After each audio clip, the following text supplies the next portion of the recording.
짱글리십니다. 안녕하세요. 이번 시간에는 저번 시간에 이어서 투부정사의 형용사용법을 공부해 보도록 하겠습니다.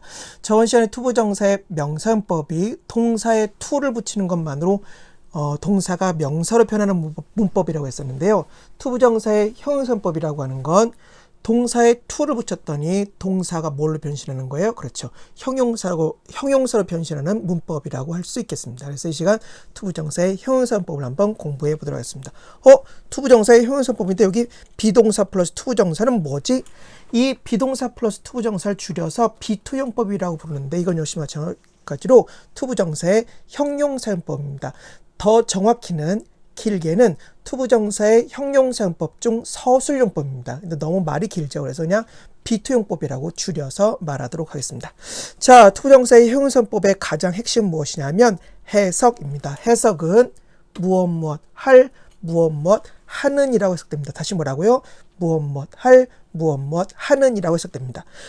역시 마찬가지로 형용사처럼 이제 명사를 수식해주는 역할을 한다라고 할 수 있겠습니다. 예를 들면 I have letters. 나는 편지를 가지고 있는데 무슨 편지일까요?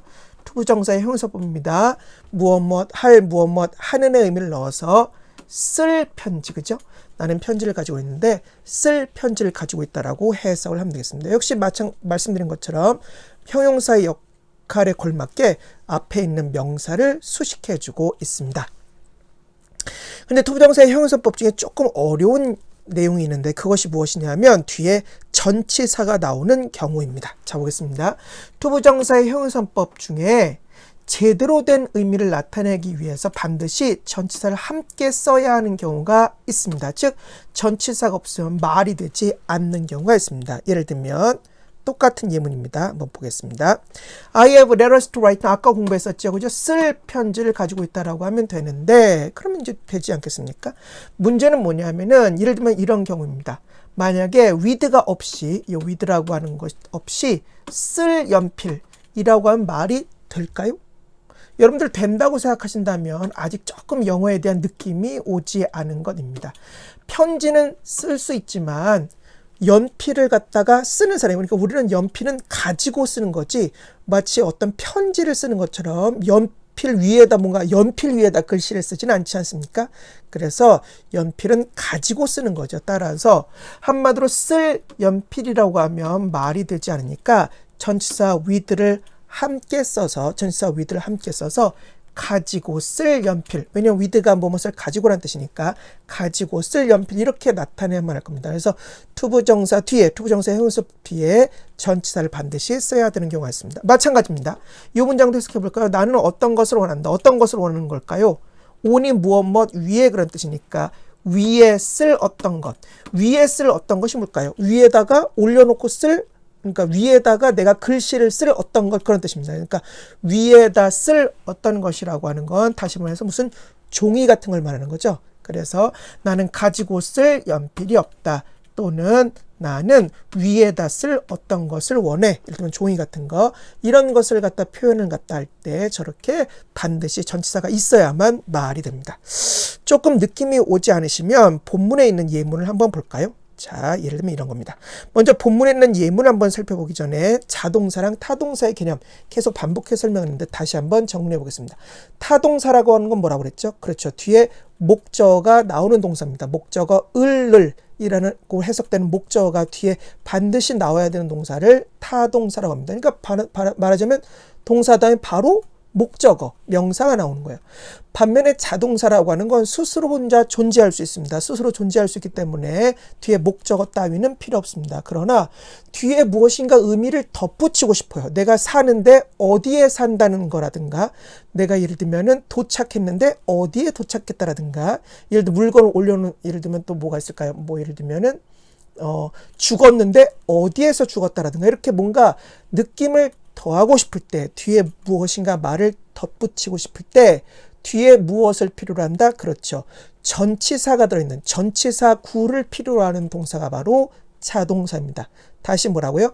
자동사라고 하는 건 목적어를 쓰지 않고 혼자 존재할 수 있다. 다만 무엇인가 의미를 덧붙이고 싶을 때 뒤에 부사의 의미를 덧붙이고 싶을 때 뭐예요? 그렇죠.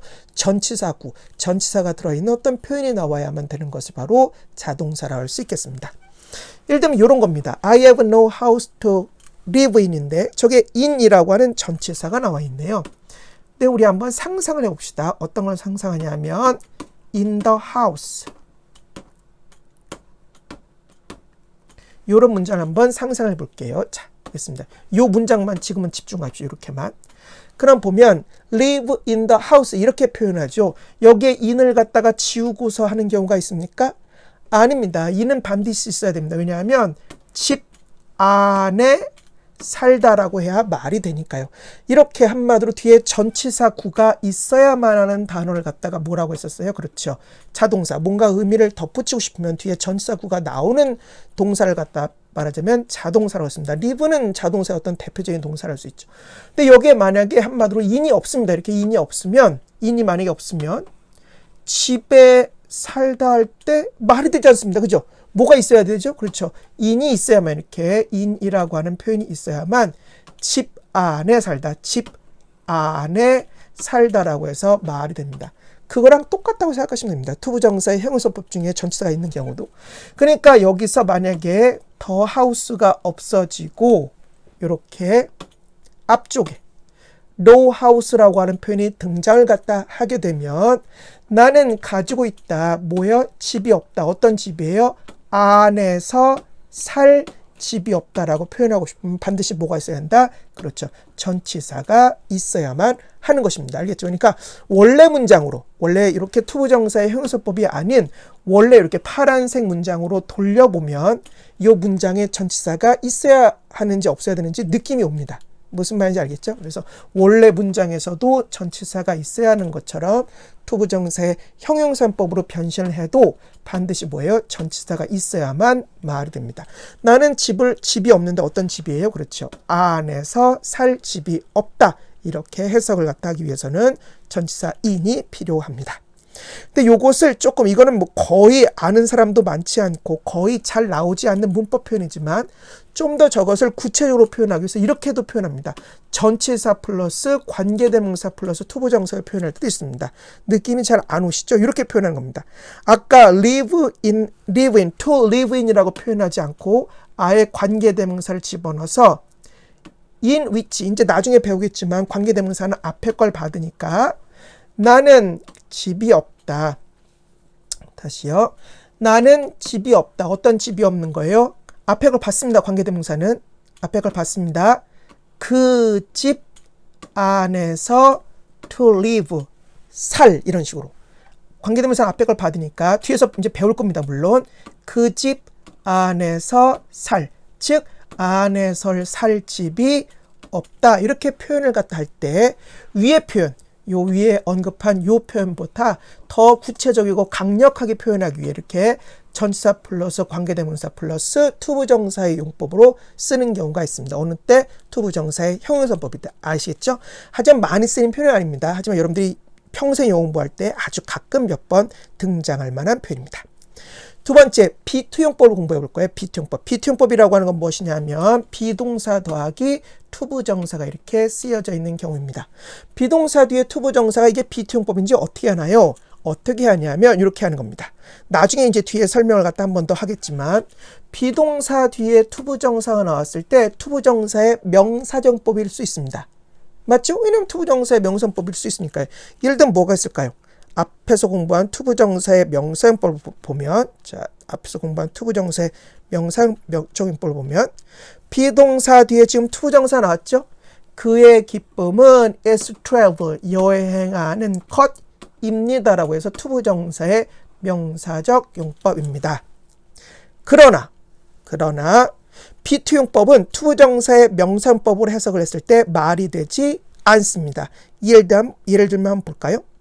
He is to make 하면 그는 is to make 만드는 것입니다. 이렇게 하면 말이 되지 않지요. 아하, 투부정사의 명사형법을 해석해서 말이 되지 않으면 어떻게 해석하면 된다? 소위 말하는 비투용법을 해석하고 투부정사의 형용사법 중에 일부인데 그것은 의미가 이렇게 총 5가지입니다. 먼저 예정, 의무, 가능, 의도, 운명입니다. 알겠습니까? 다시 정리하면 투부정사의 비동사 플러스 투부정사가 투부정사의 명사형법으로 해석되지 않으면 예정, 의무, 가능, 의도, 운명 중 5가지 중에 하나로 해석을 갖다 하면 되겠습니다. 먼저 예정을 살펴보면 해석하는 요령은 무엇 무엇할 예정이다. 의무는 죄송합니다. 지워볼까요? 자, 의무는 무엇 무엇 해야 한다. 가능은 무엇 무엇 할 수 있다.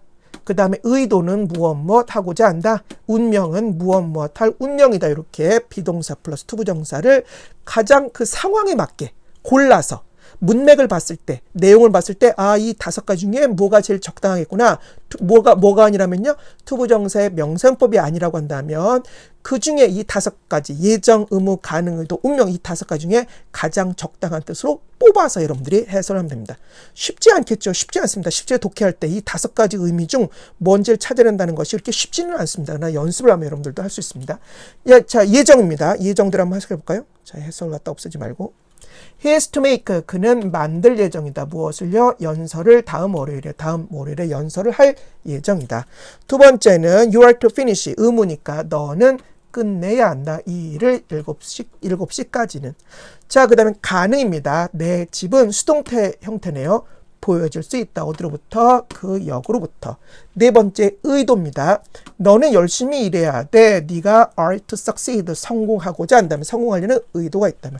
마지막으로 운명입니다. 그는 절대로 다시는 그의 국가를 again, 다시는 보지 못할 운명이었다. 이렇게 뭔가 어떤 이제 운명으로서 해석할 수 있겠습니다. 그래서 다시 정리하면 비동사 플러스 투부정사의 명사법으로 해석되지 않으면, 말이 되지 않으면 예정, 의무, 가능, 의도, 운명의 비투용법으로 꼭 해석할 수 있어야만 했습니다. 지금까지 짱으셨습니다.